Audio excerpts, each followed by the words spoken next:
मेरी प्रिय बच्ची, अब तुम्हारी जीत का बिगुल बज चुका है। यह शंखनाद है, एक नई लहर आ रही है। मेरी प्रिय बच्ची, कुछ ऐसा है जो अब तक तुम्हारी आंखों से ओझल था, जिसकी भनक भी तुम्हें नहीं लग रही थी, लेकिन वह गुप्त रूप से घटित हो रहा था।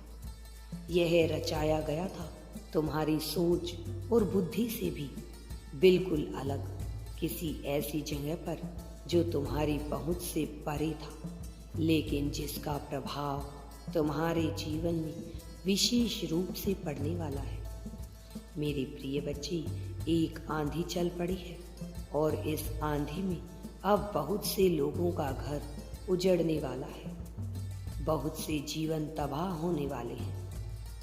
बहुत से लोग विफल होने वाले हैं। अपनी नाकामयाबी का, अपनी पराजय का वह पश्चाताप करने वाले हैं और अपने कर्मों के भुगतान के लिए अब उन्हें स्वयं ही जिम्मेदारी उठानी पड़ी।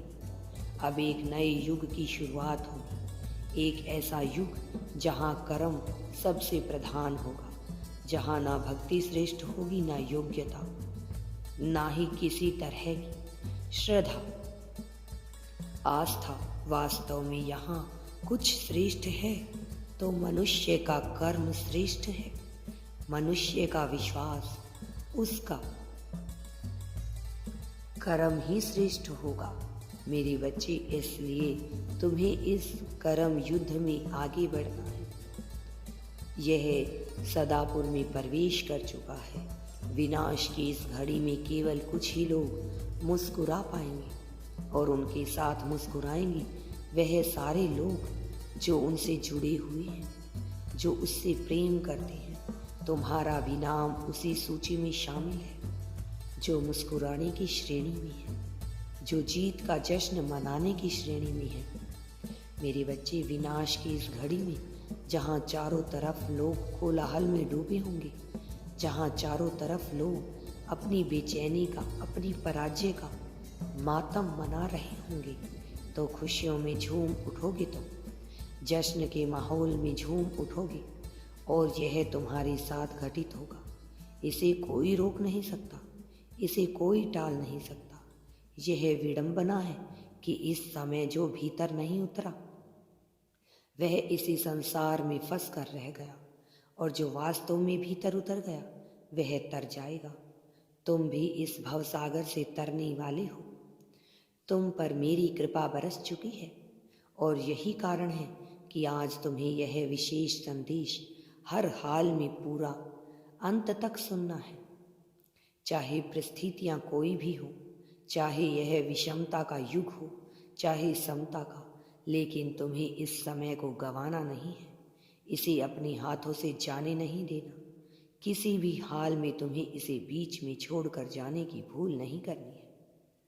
मेरी प्रिय बच्ची, तुम्हारे लिए कई भेजी गई कुछ के संकेत तुम समझ पाए, कुछ के तुम समझ ही नहीं पाए। लेकिन एक चीज जो अभी तक तुम समझ नहीं पा रहे हो, वह मैं तुमसे निरंतर कह रहा हूँ। मेरे बच्चे, तुम्हें स्वयं को महसूस करना है और अभी तक तुम इसे वाक्य की श्रेणी में ही रख पाए हो। अभी तक तुम शाब्दिक अर्थों में ही इसे देख रहे हो, यह नहीं समझ पा रही कि मैं तुमसे क्या कहना चाह रहा हूँ।